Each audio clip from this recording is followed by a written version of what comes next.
Hello, welcome to my channel. I'm All Things Wrestling, and today I'm going to be giving my comments, opinions, and the results of WWE Survivor Series 2016. We kick off with the pre-show where Tom Phillips is backstage in the social media lounge with WWE Universal Champion Kevin Owens. Owens is wearing his new Blue Jays inspired t-shirt. Owens noticed that Tom didn't invite his best friend Chris Jericho, so he invites him himself. Chris Jericho comes in and they spend most of the time messing with Tom. It was really funny. Stuff like Kevin Owens having blue even though he's from Raw, that kind of stuff. It was really funny. Me and my mate absolutely loved this segment. They did end up putting Tom on the list. I think his name was Philip during this one. It was quite funny. He did point out that they did know his name even though they've been getting it wrong, just because, why not? Then we go to our first match of the pre-show. Tony Nese, Drew Gulak and Daivari versus Noam Dar, TJ Perkins and Rich Swann. This match was actually really good, to be fair. I've not really seen much out of these six-man tags, but this one I was pretty impressed with. There was a funny spot. TJ Perkins running toward the rope. The referee stopped him. He went through the middle rope to talk to the people down on the floor. He jumped straight over the referee and landed on the people. It was absolutely awesome. I loved it. This win happened when Rich Swann did a standing 450 splash to Daivari. I give that match a 5 out of 10. I was quite impressed with it, to be fair. It just wasn't the most amazing thing. Then we go to our last match of the pre-show, Luke Harper versus Kane. I've never really sat down and watched Luke Harper wrestle before, but I've got to say I'm actually really impressed with how good Luke Harper actually is. The win happened when Kane blocked his discus clothesline and turned it into a chokeslam. I will give the match 6 out of 10. It was a bit better than the Cruiserweight one, but it was a good pre-show, to be fair. I don't know why it was 2 hours long, but what are you going to do? Then we start the main show with the women's elimination match. Nikki Bella was meant to be coming out. Her music hit, but she never appears. Cameras rushed backstage with trainers checking on Nikki. Daniel Bryan and Natalya were there with her. Nikki said that she was attacked from behind by somebody and she didn't see who it was. Trainers wouldn't clear her to compete. Natalya stepped up and then Bryan sent her out. First elimination happened when Alicia Fox hit a scissor kick on Carmella for the win. Carmella gets eliminated. Bliss then comes in, hits something off the top and covers Alicia Fox for the pin. Alicia Fox gets eliminated. Nia sends Naomi straight into the ring post and then yanks her off the apron and hits the floor hard. Naomi gets counted out. She gets eliminated. Natalya then rolls up Sasha Banks. Sasha Banks gets eliminated. I was surprised about that one. Charlotte hits a big running boot on Natalya. She gets eliminated. Becky then locks in her disarmer on Nia and she taps, which I was surprised about. She gets eliminated. Bliss then tags herself in but gets caught with a big boot from Charlotte. She gets eliminated.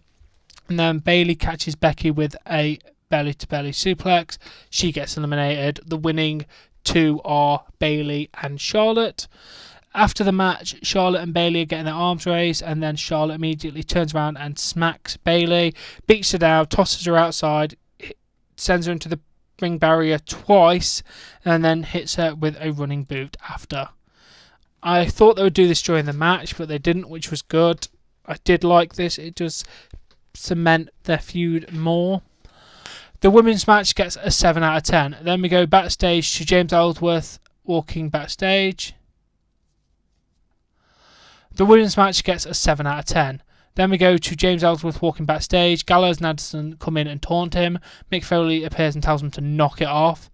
They leave. James Ellsworth absolutely goes mental about meeting Mick Foley. Mick Foley invites Ellsworth to join Raw, but he says he's committed to Team Blue. Foley leaves and James Ellsworth turns around to Braun Strowman. He says, "Don't I know you?" And James Ellsworth runs away. It was quite funny. Then we go to the Intercontinental title match, Sami Zayn versus The Miz. The finish was a bit controversial, but I guess that's how good matches sometimes end. Sami had The Miz in a figure 4 leg lock. The bell suddenly rings and we see Maurice is ringing it. Sami starts celebrating thinking he's won the title. The referee's looking at Maurice. Miz takes advantage, rolls up Sami, and the referee counts 3.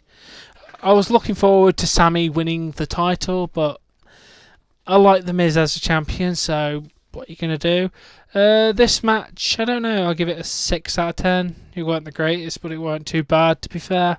Then we go backstage to Dean Ambrose and AJ Styles. AJ's talking about tonight's match and their singles match at TLC. They argue. Shane McMahon walks in and says Team SmackDown can't afford to lose another match tonight. They need to be on the same page. Then we go to the tag team elimination match. The first elimination happened when Fandango started giving fashion violation tickets to everyone, including all of his own partners. Kofi leaps in, takes out Fandango. Breezango gets eliminated. Jey Uso then comes in and takes Kofi out with a big super kick. New Day gets eliminated. Gallows then hits the Magic Killer on Ryder. Hype Bros then get eliminated. Gable ends up pinning one of the Shining Stars members. They get eliminated. Anderson comes in for the Magic Killer on Jordan. American Alpha get eliminated. Rhino, Gauze, Gallows and the club get eliminated. Cass runs in with boots to Slide and Rhino. He then launches Enzo off the top and they get the win over Heath Slater and Rhino. The Usos hit a top rope splash on Enzo and Cass. They get eliminated.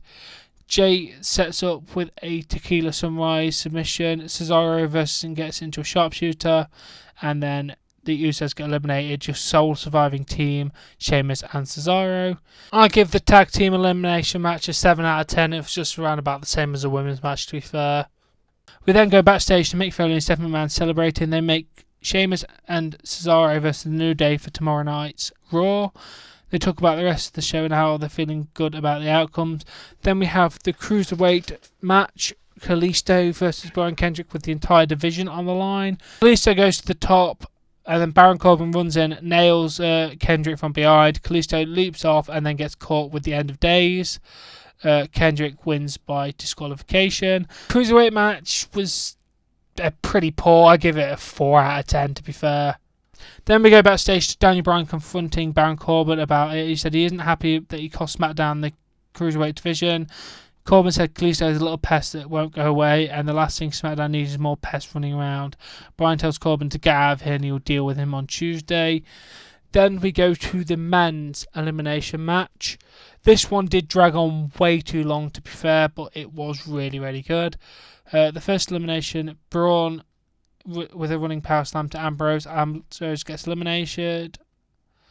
Then Orton takes apart the main announce table. Wyatt gets Braun. They place Braun on top of the announce table. Shane goes to the top, and then he does his elbow onto him. Braun couldn't get back into the ring before 10 because James Ellsworth was holding his leg. Braun then chases Ellsworth up the ramp. Ellsworth falls on the ramp. Braun boots him, beats him, and then launches him off the stage through a table with all equipment and that on it. It was absolutely amazing. And then Owens runs in and hits AJ with the list. And then Owens gets disqualified, so he's eliminated. Jericho comes in and rescues the list, gathers all the pages. Orton hits him with an RKO. Jericho gets eliminated. Shane goes for a coast-to-coast on Reigns, but Reigns spears him in midair. Shane may have kicked out at 2 or the referee stopped the count, but either way the referee checks on Shane and says he's eliminated due to referee's decision. I think it really winded him, to be fair. He didn't look good when he was leaving. And then we had some good stuff. Ambrose runs down and unloads on AJ.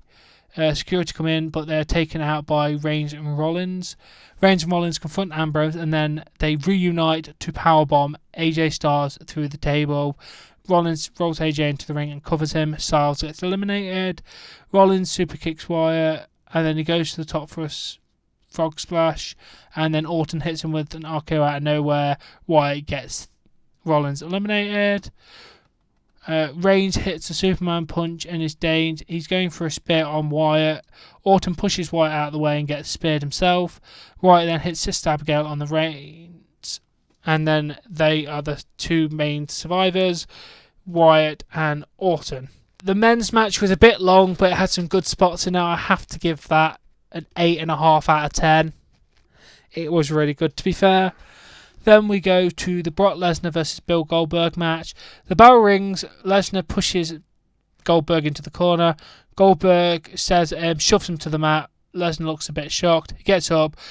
Goldberg with the spear. And then he hits another spear. Heyman's screaming. Goldberg gets riding up. And then he hits him with a jackhammer. 1, 2, 3. Goldberg absolutely squashed Brock Lesnar. It was absolutely amazing. No one saw it coming. I absolutely love this. This match gets a 7 out of 10. No way it was better than the men's match, but it was so fun to watch Lesnar just get dominated. It really was. After the match, he goes and sees his son and wife, takes his son into the ring to celebrate with him, and then puts him back over the barrier. It was a really, really good pay-per-view, to be fair. Probably one of the best Survivor Series in the last few years. Anyway, I hope you enjoyed this video, and I'll catch you later.